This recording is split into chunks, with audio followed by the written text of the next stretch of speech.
foram dissipadas. Jesus estava caminhando e viu 2 discípulos dele.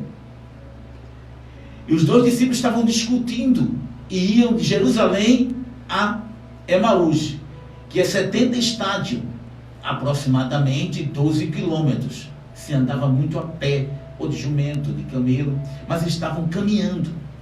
E naqueles dias havia essa motivação. Quando um saía de uma cidade para outra, ia 2 ou 3, daqui a pouco se juntava uma multidão por causa de salteadores. E aquela multidão caminhando de uma região para outra. Isso era costume da época.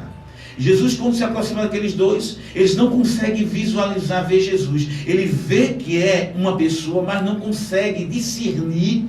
O entendimento deles estava sem capacidade de discernir. Claro que era também um propósito de Deus com relação a isso, para trazer lições de vida e lições poderosas de fé. E aí nós percebemos que havia tristeza, angústia no coração deles, devido às circunstâncias dos acontecimentos. Ou seja, já passaram 3 dias, Jesus tinha sido morto, Jesus ressuscitou, e eles estavam ainda aflitos, angustiados. Já são 3 dias. As mulheres disseram que Jesus ressuscitou, mas chegaram lá e não encontraram nada. Então havia dúvida, tristeza, incerteza no coração deles. E também incredulidade. No verso 22 e 26 mostra claramente, no verso 22, a verdade também que algumas mulheres das que conosco estavam nos surpreenderam, tendo ido de madrugada ao túmulo e não achando o corpo dele. Voltaram dizendo ter tido uma visão de anjo, os quais afirmaram que ele vive. Havia incredulidade no coração dele. Verso 26, Jesus disse: porventura não convinha que o Cristo padecesse e entrasse na sua glória? E Jesus começa a ministrar a palavra para ele, mostrando essa verdade. Havia no coração deles dúvida, angústia, incerteza, falta de fé, incredulidade. Estavam decepcionados, pois esperavam que Jesus redimisse a Israel, mas ele não era aquele que era para redimir a Israel. Tudo isso, então, diante do cenário que a gente está vivendo, eu quero aplicar para os dias de hoje. Quantas pessoas estão nesse cenário de dúvida, de incerteza? Outros estão angustiados, tristes, perplexos. Claro que a gente sabe que todo exagero traz complicação. Todo extremo é perigoso. Hoje a gente liga a televisão, é tanta informação, só falam do coronavírus. Isso leva pessoas a pânico. A gente percebe que tem pessoas que até com álcool gel passou no corpo todo e esqueceu e pegou um cigarro, se queimou toda. Foi ontem. Pessoas que estão atônitas porque depois disso, será que eu vou perder o emprego? Outros que já perderam também o emprego. Então esse caminho de Emaús. Então, com a saída, pastor, quando Jesus caminha conosco, toda angústia é dissipada. Jesus entrou naquele diálogo e disse: por que vocês estão tão preocupados? O que está acontecendo? E eles começam a desabafar diante de Jesus. E ali o Senhor dissipa todo o pânico, dissipa todo o medo. Eu quero dizer para você, minha querida, meu querido, descanse em Deus. Ele cuida dos pardais. Jesus disse que porque estás ansioso pelo comer, pelo vestir? É a vida mais preciosa do que o alimento. É o corpo mais precioso do que a veste. Então descansa em Deus. Confia em Deus. Busca o Senhor. Este é o momento da gente buscar a Deus. Este é o momento da gente orar pelas nossas autoridades, orar pelo presidente da República, orar pela economia do nosso país, orar para que Deus venha intervir e estanque este mal. Que o Brasil não seja tão atingido como foi outras nações. E Deus tem poder para fazer isso, querido. O nosso Deus é poderoso. O nosso país é um país cristão. Tem países que foram atingidos pelo coronavírus que não é país cristão, que recorreram aos seus ídolos, seus deuses. Nós temos o Deus verdadeiro conosco. Você que é servo de Deus, é hora da gente orar, buscar a Deus. E quando nós oramos, buscamos ao Senhor, Ele dissipa todo medo, diz a palavra de Deus. Ele dissipa toda angústia. A presença dele traz gozo e alegria. O caminho de Emaús, eles entraram no caminho com tristeza, eles entraram no caminho com dor, com dúvida, e eles saíram, eles caminharam com Jesus, e ardia o coração dele, diz a palavra do Senhor, ardia o coração dele por causa da presença de Deus. Então, nesse momento que alguns estão confinados, é momento de a gente fazer deste momento de dor, de incerteza, de tristeza, um caminho com Jesus, o caminho de Emaús. Momento de aprendizado com a palavra de Deus. Estar em família, orando pelos outros, orando pela igreja, orando, deixando de lado toda a ideologia política, deixando de lado toda essa questão política, e unindo as mãos, buscando a Deus, pedindo o socorro do Senhor. Ele disse: o meu povo que se chama pelo meu nome orar, se converter dos seus maus caminhos, então eu ouvirei do céu, perdoarei os seus pecados e sararei a sua terra. É uma convocação à oração, é uma convocação à busca dele. Ele também diz em Jeremias capítulo 29, buscar-me-eis e me achareis quando me buscar de todo o vosso coração, então me deixareis ser achado por vós, diz o Senhor, e mudarei a vossa sorte. Então, quando nós buscamos o Senhor, então Deus, esse é um chamado de Deus. Deus está chamando-nos dentro dos nossos lares, para que a gente esteja orando. Talvez os dias são poucos nos lares, uma semana, 2 semanas, mas será impactante. O céu será abalado, a glória de Deus será manifestada. O Senhor chamou para orar em família, para orar e buscar a direção de Deus. É esta hora que deve cair por terra toda questão ideológica, filosófica, toda questão que possa nos separar. Agora, o que é mais forte nos une, que é Jesus. E ele precisa estar neste caminho, é o caminho de Emaús.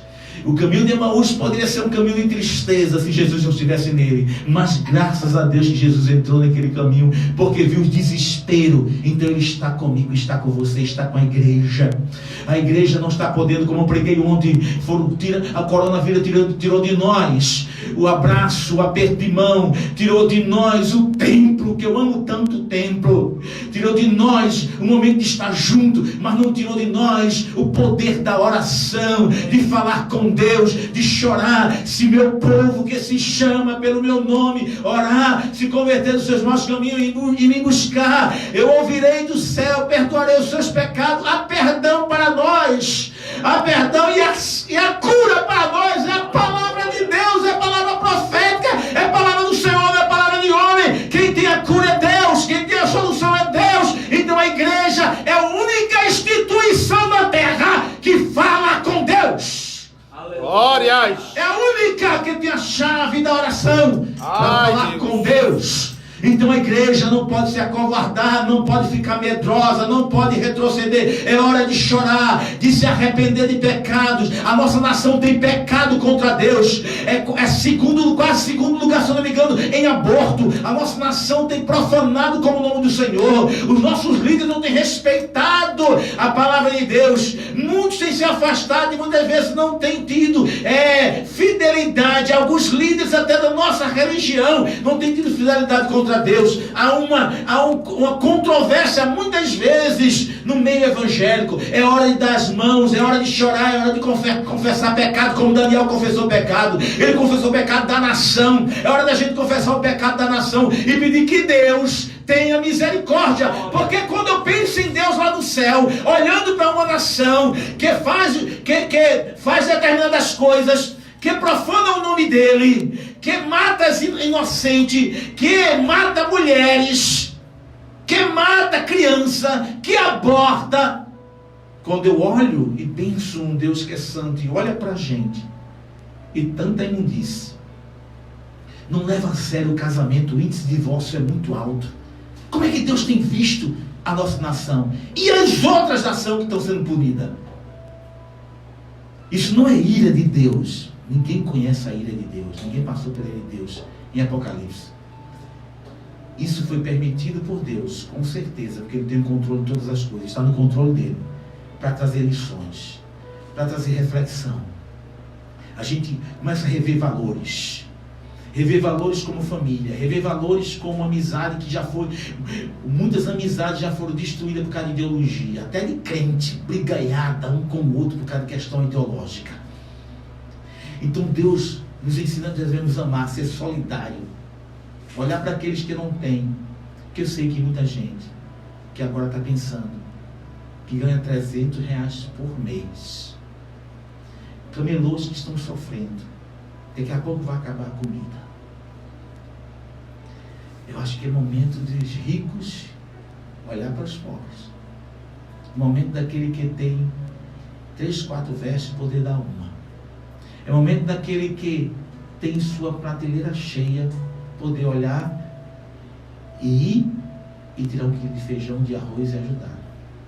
Deus está nos ensinando, está falando. O caminho de Emaús pode ser um caminho de bênção.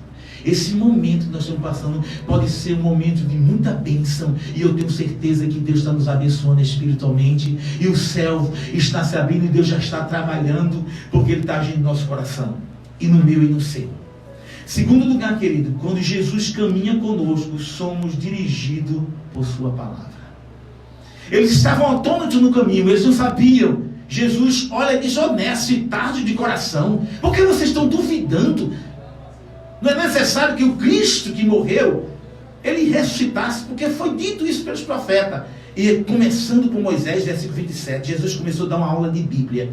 Ele abriu as Escrituras no Velho Testamento, porque só existia o Velho Testamento. Jesus começa a expor a Escritura, desde Moisés, discorrendo, falando dele mesmo. Foram 12 quilômetros de Bíblia, foram 12 quilômetros de revelação, foram 12 quilômetros de comunhão com Jesus, Jesus ministrando a palavra de Deus para eles. Os olhos deles foram abertos, a alma deles se alegraram. Por isso, quando Jesus parte o pão no final da caminhada aqui, entra na casa deles, e eles descobrem que é Jesus, ele diz: por isso que ardia o nosso coração, quando ele falava da palavra de Deus. Então, queridos, Deus está dizendo que a palavra dele precisa estar nos nossos lares. Que eu sei que na vida de muitos cristãos e de muitas pessoas nunca entrou lambada, entrou frevo, entrou ideologia, entrou filosofia, mas não entrou a palavra de Deus. Então Deus nos chama para os nossos lares, para muitas pessoas agora começar a abrir a palavra, porque ela que vai trazer conforto, gozo, alegria. Ela é o norte da nossa vida. É a palavra de Deus que vai sustentar eu e você. É a palavra de Deus que vai nos dar capacidade para enfrentar qualquer que sejam os desafios da vida, porque onde está a palavra dele vai estar a presença dele, vai estar o refrigério dele, porque o Espírito da palavra é o Espírito Santo, e esse Espírito Santo, quando a palavra de Deus é aberta, fechada ela é um livro, mas quando abrimos para ler, ela é a palavra poderosa de Deus, falando para o mais simples, para o leigo como para o doutor, para o vendedor camelô, para o presidente da república. Todos nós estamos embaixo desta palavra. Ela é quem comanda, ela é quem manda, ela é quem dirige. Então, queridos, Jesus começou a ministrar a palavra ali, os corações deles começaram a arder, a presença de Deus começou a trazer alegria, refrigério, seus olhos foram abertos, a esperança reacendeu, porque eles disseram para Jesus: nós esperávamos que o Cristo restaurasse a nação. Eles perderam a esperança. Eu sei que tem muitas pessoas que estão perdendo a esperança, outros que estão aflitos, atônitos, mas a palavra de Deus está ao teu lado. Não foi tirado de você a palavra. Abra a palavra do Senhor, leia a palavra do Senhor, se aproprie das verdades que nelas estão. A minha palavra é espírito e vida, disse Jesus. Quem se alimenta de mim viverá por mim, em João capítulo 6. Jeremias diz: achando as tuas palavras logo a comi, e ela foi doce na minha boca. Davi diz: lâmpada para os meus pés é a tua palavra e luz para os meus caminhos. Jesus disse: passará o céu e a terra, mas as minhas palavras não passarão. Jeremias diz: terra, terra, ouve a palavra de Deus. A palavra de Deus está sendo aberta na sua casa? Você tem buscado a Deus? É hora de falar com Ele. Ele convocou toda a nação. Isso é uma convocação não só para os crentes, é para todas as nações. Tem engenheiro, tem médico, tem ferreiro, tem mecânico, tem comerciários, Tem várias pessoas que estão nos seus lares agora, com suas famílias. Será que Deus não está dizendo para o nosso Brasil, para e me busca. Confessa pecado, que eu vou mudar tudo isso. Eu vou virar esse cativeiro. Será que Deus nos está chamando para a gente dizer, valorize mais a sua família, seus filhos? Será que Deus está dizendo, está falando bem claro, que precisamos crer nas promessas da palavra dele? Voltar para a palavra de Deus? A minha visão é essa. E aquilo que Deus me colocou no meu coração, eu estou traduzindo para você nesta tarde. Deus está falando com você, católico, espírita, com evangélico, com todos nós.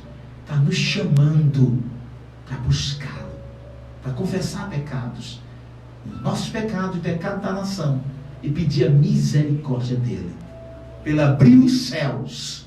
Ele tem a chave que abre e fecha. Ele diz em Apocalipse, eu tenho a chave que abre e que fecha. A porta que eu abri está aberta, e a que eu fechar está fechada. Nós precisamos pedir que Deus abra a porta do céu e traga a solução para essa epidemia, para essa pandemia. E Ele tem essa chave. Só Ele é caminho, verdade e vida. Ele é soberano. Então este momento é o momento da sua família com Deus. Independente se você é rico ou pobre, todos nós estamos no mesmo barco. Jesus quer ser o capitão. Ele já é meu capitão. Ele quer ser seu capitão. Ele quer dirigir a sua vida. Ele quer mostrar que Ele é Senhor, que Ele pode mudar as circunstâncias e que Ele te ama e que a vida do homem está nas mãos dEle.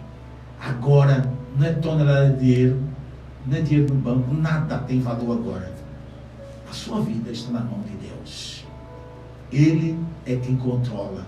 Ele sempre controlou, mas Ele está deixando bem claro, porque tem gente que acha que Ele nunca controlou, que a vida, que a história está à deriva. Não, a história nunca teve a deriva. Deus é o protagonista da história. Ele é o dono desse torrão velho. Ele é Senhor do céu e da terra. Ele é soberano. Ele tem controle de todas as coisas. A palavra de Deus chegou ao coração daqueles 2 discípulos do caminho de Emaús, e ela trouxe paz, esperança, alegria, gozo. Eu vejo um horizonte de muitas bênçãos, de muitos milagres, de muitas convenções, depois que passarmos por isso. Porque os projetos de Deus são perfeitos, são gloriosos. Sei que algumas pessoas vão perder a vida, isso é natural, uma pandemia. Mas também, tudo está no controle de Deus. Eu posso partir, já tenho o meu passaporte carimbado, não estou preocupado, mas eu sou partir no tempo de Deus, na hora de Deus. Se agora, se for daqui a 5 anos, 5 anos, Ele tem a minha vida nas suas mãos. Salmo 139, tu me sondas e me conheces meu deitar, me levantar. Ainda que palavra venha à minha boca, tudo tu conheces. Para onde eu fugirei da tua face? Se subir ao céu, tu estás. Se desceu para as profundas abismo, ali tua mão me guiará. Aí Davi, no Salmo 139, fala da soberania de Deus em todos os aspectos. E ele diz, tu me viste meu corpo, informe, e no teu livro tu escrevesse todos os meus dias.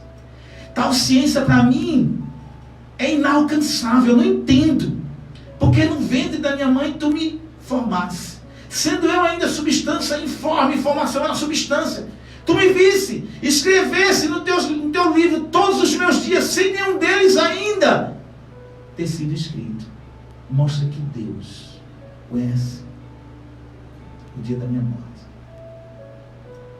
sabe o dia que Ele determinou.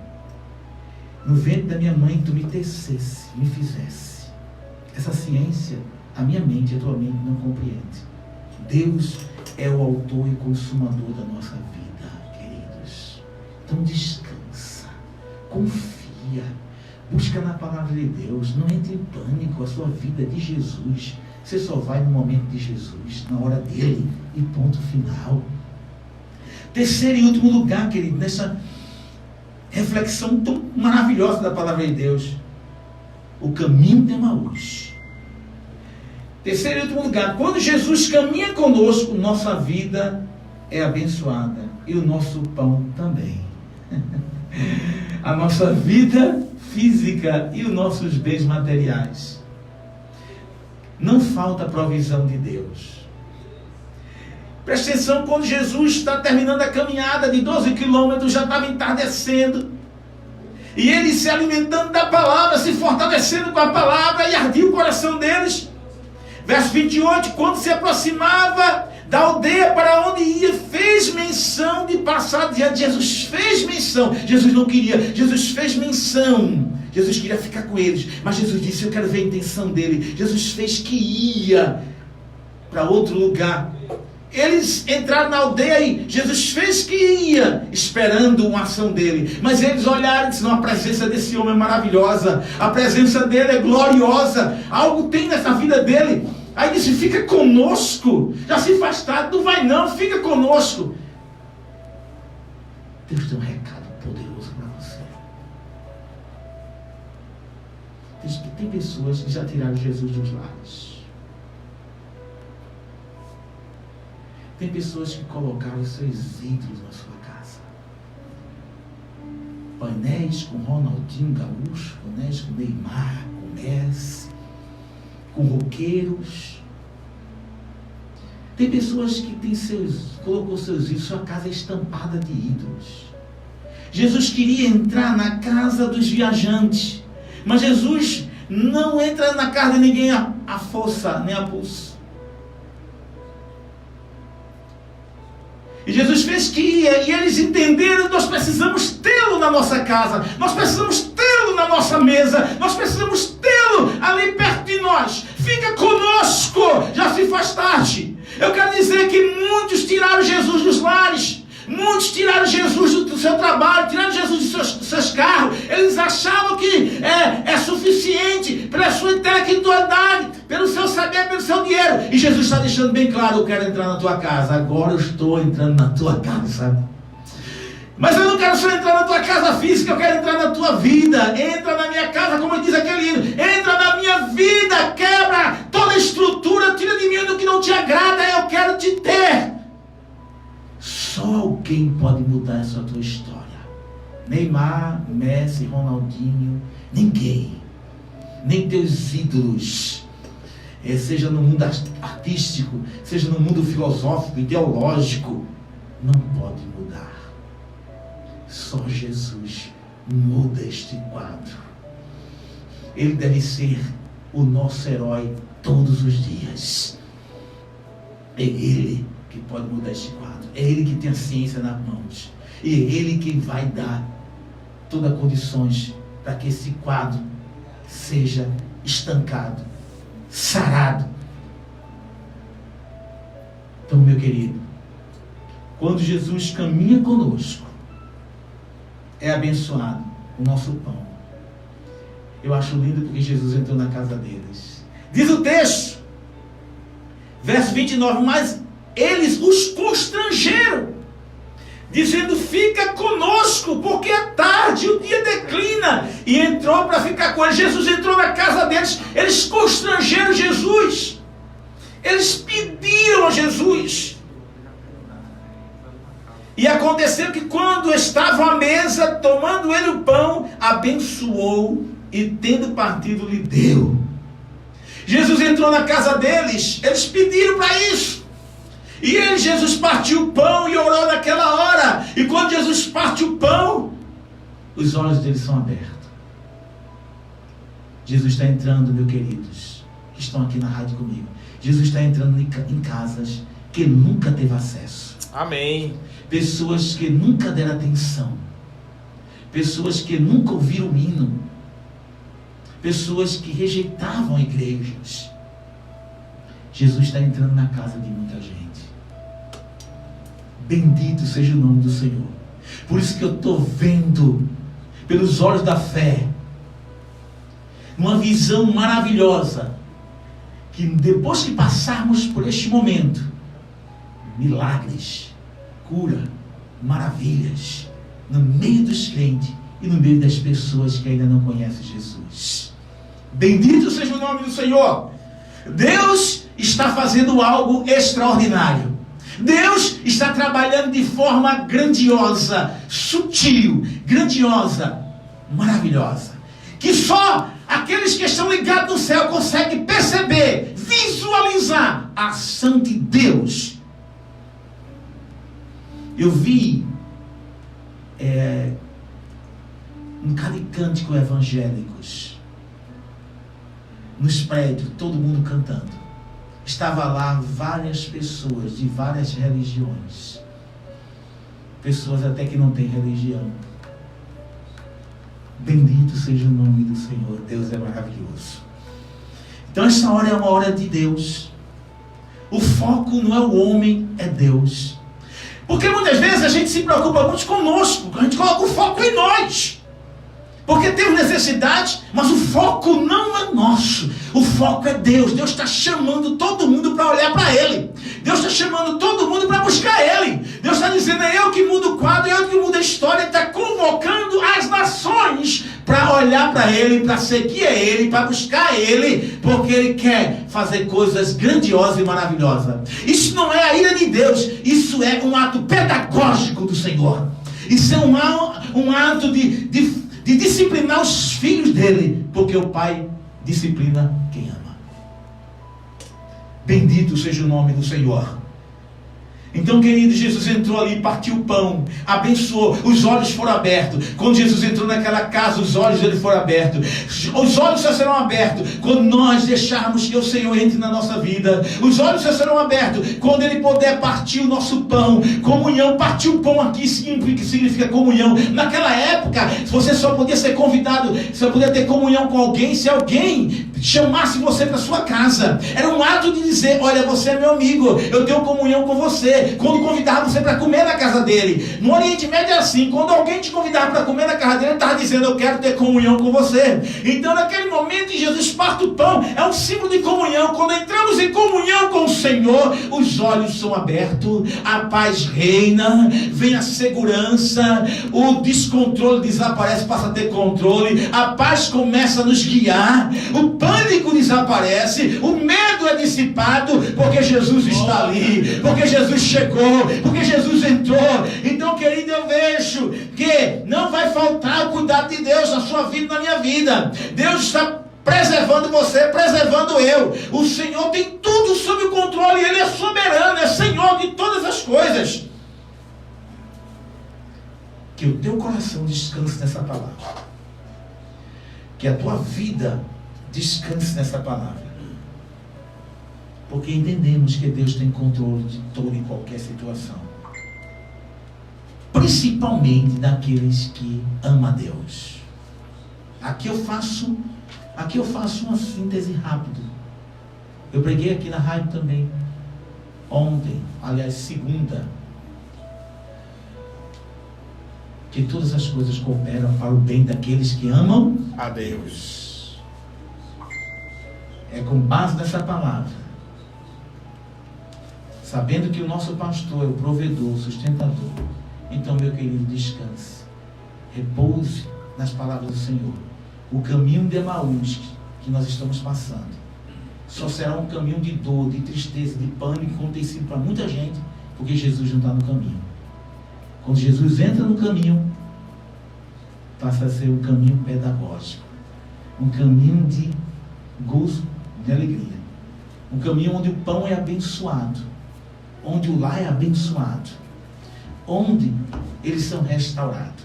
Interessante, depois que Jesus parte o pão para concluir a história, porque não vou deixar a história sem a conclusão, os olhos deles são abertos, e há uma alegria tão grande no coração dele, que naquela época não se viajava de noite, que era perigoso.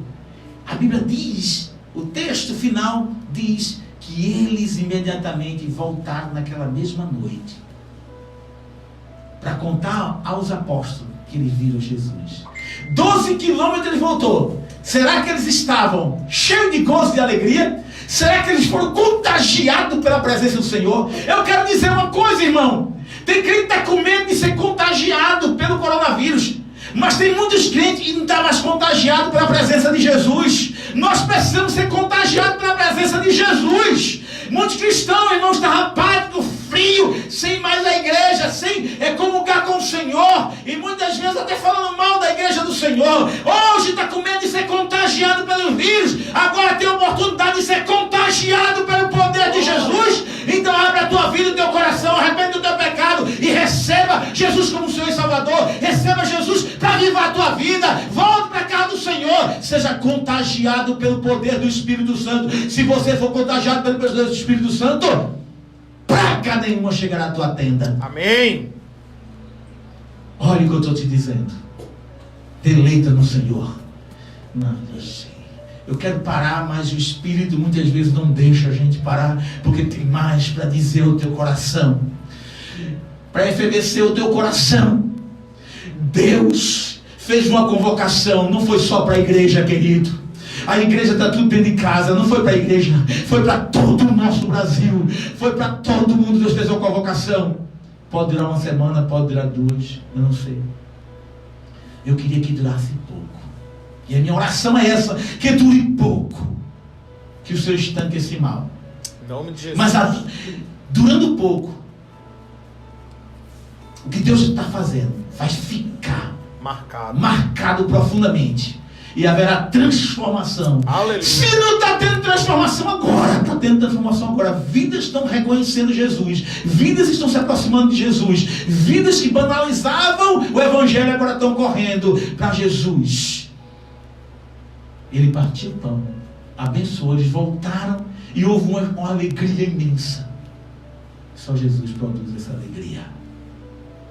Que o Senhor encha a minha vida e a tua vida. Deus te abençoe e te guarde. Amém.